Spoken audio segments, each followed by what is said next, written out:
नमस्कार, आप देख रहे हैं आप दी टुडे और मैं हूं आपके साथ वैशाली। आइए रुक करते हैं आज की खास खबर पर। भारतीय स्वतंत्रता संग्राम के महान सेनानी सीताराम आजाद की 34वीं पुण्यतिथि के अवसर पर पत्रकार भवन प्रांगण स्थित उनकी प्रतिमा स्थल पर कार्यक्रम का आयोजन किया गया। यह कार्यक्रम प्रत्येक वर्ष 4 दिसंबर को उनकी पुण्यतिथि पर आयोजित किया जाता है। कार्यक्रम में स्वतंत्रता सेनानी सीताराम आजाद की प्रतिमा पर माल्यार्पण एवं विचार गोष्ठी आयोजित की गई है। कार्यक्रम में मुख्य अतिथि के रूप में समाजसेवी डॉक्टर संदीप सरावगी एवं विशिष्ट अतिथि के रूप में पूर्व केंद्रीय मंत्री प्रदीप जैन आदित्य सम्मिलित रहे। अतिथि द्वय के आगमन पर आयोजक मंडल द्वारा तिलक व माल्यार्पण कर अतिथियों का स्वागत किया गया। तत्पश्चात स्वतंत्रता सेनानी सीताराम आजाद की मूर्ति पर माल्यार्पण एवं दीप प्रज्वलित किया गया। अन्य सम्मानित अतिथियों में मनोज गुप्ता अध्यक्ष शहर कांग्रेस, अरविंद वशिष्ठ, बलवान यादव, प्रागी लाल राजन उपस्थित रहे। कार्यक्रम में अतिथियों द्वारा स्वाधीनता संग्राम में सीताराम आजाद के योगदान पर विचार व्यक्त किए गए। इस अवसर पर डॉक्टर संदीप ने कहा कि सीताराम आजाद का नाम ही क्रांति से ओतप्रोत है। जहां भगवान राम ने समाज व माता सीता की मर्यादा को बचाए रखने के लिए युद्ध किया था, वहीं चंद्रशेखर आजाद ने देश की अस्मिता को बचाने के लिए अंग्रेजों से लोहा लिया। प्रत्येक स्वतंत्रता संग्राम सेनानी ने अपने देश के लिए युद्ध कर अपना सर्वस्व समर्पित कर दिया। यह उन्होंने किसी समाज या विशेष वर्ग के लिए नहीं, अपितु देश की अस्मिता बचाने व पुनर्निर्माण के लिए किया था। उनके द्वारा दिए बलिदानों का उद्देश्य यही था कि हम सभी मिलजुल कर देश को प्रगति पथ पर प्रशस्त करने का कार्य करें। लेकिन आज के युग में हम विभिन्न वर्गों में बंट गए हैं, जो हमारे लिए चिंता का विषय है। वर्तमान समय में कई लोग जाति व्यवस्था का विरोध कर सबको एक समान देखने लगे हैं और कई राजनेता व धर्मगुरु इसके लिए लोगों को प्रेरित भी कर रहे हैं। कार्यक्रम में उपस्थित सभी लोगों से मैं व्यक्तिगत अनुरोध करना चाहूंगा कि आप भी जाति बंधन से ऊपर उठकर देश हित में अपना योगदान दें।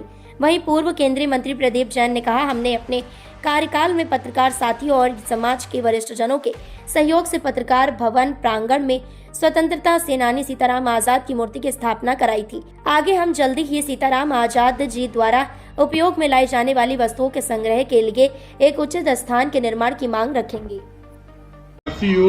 चाहे स्वार्थ से नहीं लड़ी, जिस तरह सीताराम चना लोगों की भाई भी उसी परिवार के हैं और बहुत बातें सुनी यहाँ पे हमने, लेकिन बाबूजी हम कई बातों से सेटिस्फाई नहीं है, क्योंकि जिस समय हमारे स्वतंत्रता सेनानी साहब वास्तविकता में लड़ रहे थे, तो यकीन बताओ अगर सच्चाई से आप लोग बताएं, क्या सिर्फ नामदेव समाज के लिए लड़ रहे थे? पूरे देश के लिए। यह बार बार कहना है कि सिर्फ नामदेव समाज की स्वतंत्रता सेना है, यह बार बार कहना है कि सिर्फ इनके लिए कमरा बनाना, यह बार बार कहना है कि इनके परिवार के लोग परेशान है। नहीं, ये नामदेव समाज के लिए परेशान नहीं है, अपन ने नामदेव समाज को बना लो, ज्यादा परेशान है। अगर पूरा देश, पूरा बुंदेलखंड इस बात को पहचानने लगे कि वास्तविकता में इनके परिवार ने योगदान दिया है, तो इनकी जो परेशानी है वो 1 मिनट में दूर हो। हम लोगों की सबसे बड़ी दिक्कत पता होगी क्या है कि पहले जात पात में बट गए, तो ईश्वर भी बांट रहे हम लोग। अब अगर एक मंच पे 4 पार्टी के लोग बड़े, चारों के व्यक्तित्व जो सोच है वो अलग अलग है, उसे राजनीतिक मुद्दा सिर्फ और सिर्फ नामदेव समाज का नहीं बनाना चाहिए माननीय। इसे इस तरह से पेश करना चाहिए कि जितने भी स्वतंत्रता सेनानी बुंदेलखंड की भूमि धरा पे हैं, या झांसी में है या भारत वर्ष में, इनके लिए क्या करना चाहिए, इस बात पे विचार करो। ये सरकार क्या, प्रधानमंत्री नरेंद्र मोदी भी आपकी बात सुनेंगे, इस बात का हम वचन दें। क्योंकि हम लोग एक जगह पे विचरण स्थिति में आ जाते हैं, जब आपस में बांटा बूटी का काम चलता है ना, तो उस समय आप अकेले खड़े दिखाई देते हैं, और नामदेव समाज अकेली नहीं है। मैं संदीप सरावगी नामदेव भी आपके सामने हूँ, और भाई साहब भी संग में, क्योंकि बलवान भाई साहब याद आना, लेकिन सच्चाई मुझे पैदा हुई 10 साल बड़े भाई हैं, ईमानदारी से पारिवारिक संबंध है। मनोज भाई तो बड़े भैया है, भाई साहब हैं, कौन सी जात से काहे काले को देखो, मैं हमारे परिवार के बड़े भैया, हम जाना थे, आप समझो। बाबू जी है आपकी के पिता कहा है, हमारा पिता योग्य, तुमने आपके चरण स्पर्श करे। जिस दिन ये अनुभूति आपके अंदर आ जाएगी, उस दिन इस बुंदेलखंड की धरा को आगे बढ़ने से कोई नहीं रोक सकता। जिस वीराना लक्ष्मी भाई की आप बात कर रहे हैं, जिस दिन वे सोचती कि सिर्फ हमें अपने परिवार के लिए लड़ना है, तो 1 मिनट में लड़के खत्म कर देती, लेकिन इस पूरे देश के लिए लड़ने के लिए क्रांति की चिंगारी लेके 22-23 साल की लड़की पीछे 1 साल का बच्चा बांध के, दोनों हाथ में तलवार लेके, मुंह में लगाम लेके निकली, सिर्फ देश को बचाने।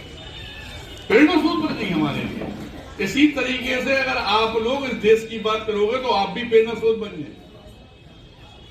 जिनकी हमारी देरी के अंदर कोई बेटी आ जाए तो वो अहरवार है, वाल्मीकि है, कहां से आए, गुप्ता है, बनिया है, यार कोई मतलब नहीं, वो हमारी बेटी है, हमारी बहन है, उसको हम लोग श्रृंगार कराकर पैर धोकर जो हमारी संस्कृति है उस तरह से विदा करते हैं। हजारों लोगों की सहायता करने के लिए संघर्ष सेवा समिति ने संकल्प लिया है, उसे हम लोग लगातार कर रहे हैं। सूजन भाई साहब भी जानते, हमारे नामदेव भाई साहब 24 घंटे हमारे संघ में रहते आपके समाज के, और हमारे अंग भी हैं संघर्ष सेवा समिति के।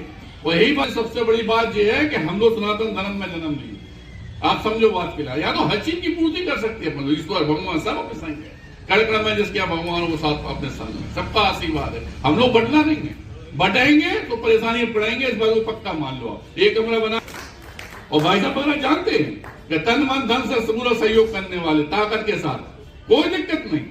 सिर्फ शख्स जो इस भारतवर्ष के लिए अपनी जान देगा, हर वो शख्स जो अच्छे काम करेगा, हर वो शख्स जो दूसरों के आंसू पोंछने काम करेगा, हर वो शख्स जो जात बिरादरी को दूर करेगा। मैं बहुत लास्ट में आया तो सबकी बात सुन के मैं ऐसा लग रहा था कि हम लोग शायद अपनी पद से भ्रमित हो रहे हैं, भटक रहे हैं।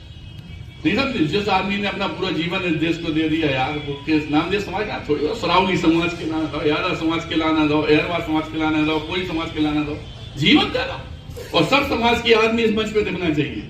आज ये 10, 50, 100 लोग जो यहाँ पे हैं, जो 10,000, 20,000 करने का दायित्व भी आज से हम नामदेव भाई सबको दे रहे हैं, क्योंकि सच्चाई ये है कि इनके अथक प्रयासों से ही हम लोग आते होते हैं, बहुत बड़ा त्याग करते। जो आदमी कर रहे हैं अच्छा काम, नामदेव भाई जब कर रहे हैं, हम 100 बार कहेंगे, दंडवत प्रणाम करेंगे, कोई बुराई थोड़ी है, बाबूजी करेंगे, हम करेंगे।